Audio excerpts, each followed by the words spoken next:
আঁঠুৰ বিষৰ কাৰণে না বেছি সময় খোজ কাঢ়িব পাৰোঁ না ভৰি ভাঁজ লগাই বহিব পাৰোঁ আজিৰ দিনত এই কমপ্লেইনটো একেবাৰে সাধাৰণ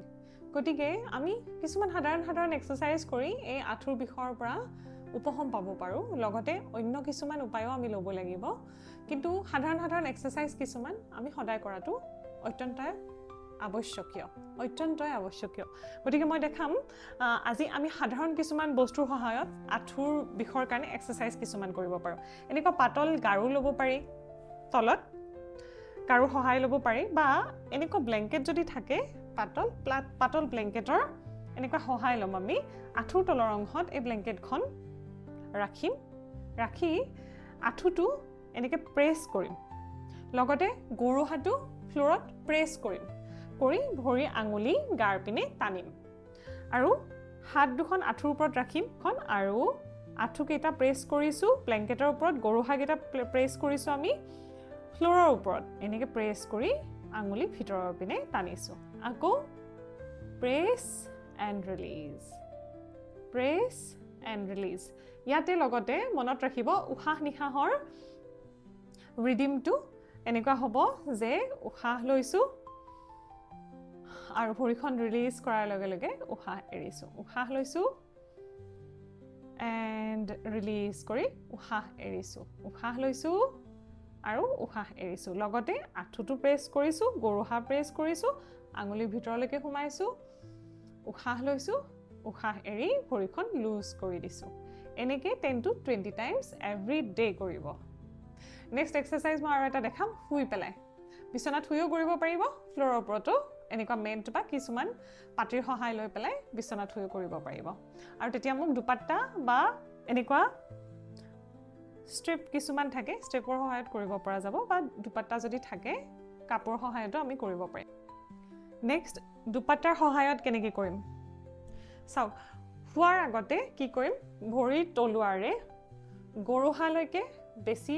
ৰাখিম দুপাট্টাখনৰ বেছিভাগ কাপোৰৰ অংশখিনি আমি গৰুহালৈকে লৈ গৈছোঁ এনেকৈ টানি ধৰিম প্ৰথমে টানি ধৰি আমি শুই ল'লোঁ যিমানটো আহে হাতখন আহিবলৈ দিয়ক তেনেকুৱা এখন কাপোৰ লৈ ল'ব অকণমান দীঘলীয়া বা দুপাট্টা এখন ল'ব লৈ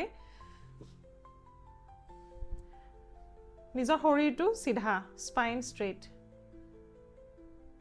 ষ্ট্ৰেইট কৰি ল'ব সাধাৰণ গাৰু এটা মূৰৰ তলেৰে সোমাই ল'ব পাৰিব এতিয়া ভৰি নি ষ্ট্ৰেইট কৰি ৰাখি গৰু হাতো যিমান পাৰোঁ আমি ঠেলি এনেকৈ টানি আনি আমি ওপৰলৈকে উঠাইছোঁ এনেকৈ টানি ধৰিছোঁ আমি ভৰি আঙুলিবোৰ গাৰ ভিতৰলৈকে টানিছোঁ গৰু হাতো যিমান পাৰোঁ ওপৰলৈকে ঠেলিবলৈ চেষ্টা কৰিছোঁ আৰু ৰিলেক্স কৰিছোঁ এণ্ড ডাউন তললৈকে নমাই দিছোঁ আৰু মনত ৰাখিব ইয়াতে এনেকৈ যেতিয়া ব্ৰিথ ইন এণ্ড আপ কৰিছোঁ কৰোঁতে আঁঠু আমাৰ ভাঁজ লগোৱা নাই আঁঠুটো চিধা ৰাখিবলৈ চেষ্টা কৰিছোঁ আৰু উশাহ এৰি ভৰি তললৈকে নমাইছোঁ এনেকৈ 10 পৰা 20 বাৰলৈকে কৰিব আকৌ উশাহ লৈ ব্ৰিথ ইন এণ্ড আপ এনেকৈ যিমান পাৰে টানিব গৰুহা ওপৰলৈকে ঠেলিব আঙুলি ভিতৰলৈকে আৰু এনেকুৱা কৰোঁতে আমাৰ ভৰিৰ পিছৰ অংশত সামান্যভাৱে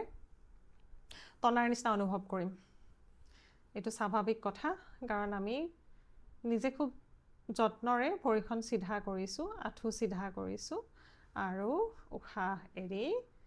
ডাউন কৰিব ইয়াতে কিন্তু হাত লুজ নকৰিব হাতখন লুজ কৰি দিলে নহয় ভৰিখন গুচি যাব সেইকাৰণে হাতৰ ভিতৰত থকা কাপোৰৰ অংশখিনি আমি টান কৰি মুঠি মাৰি লৈছোঁ চাওক মুঠি মাৰি লৈ ভৰি ওপৰলৈকে দাঙিবলৈ চেষ্টা কৰিছোঁ 90 ডিগ্ৰী এংগেললৈকে চাওক ভৰি চিধা কৰিছোঁ এইখিনি কষ্ট কৰিব লাগিব নিজৰ কাৰণে নিজৰ আঁঠুটো বচাই ৰাখিবলৈ আঁঠুৰ বিষটো কমাবলৈকে এণ্ড ডাউন এনেকৈ দুটা ছাইডতে কৰিব 10 পৰা 20 বাৰলৈকে আঁঠুৰ বিষৰ কাৰণে এক্সাৰসাইজটো বহুতবোৰেই আছে আৰু মই যেতিয়াই এক্সাৰসাইজবোৰ দেখাই যাওঁ তেতিয়াই আপোনালোকে এক্সাৰসাইজবোৰ মোৰ লগতে কৰিবলৈ চেষ্টা কৰিব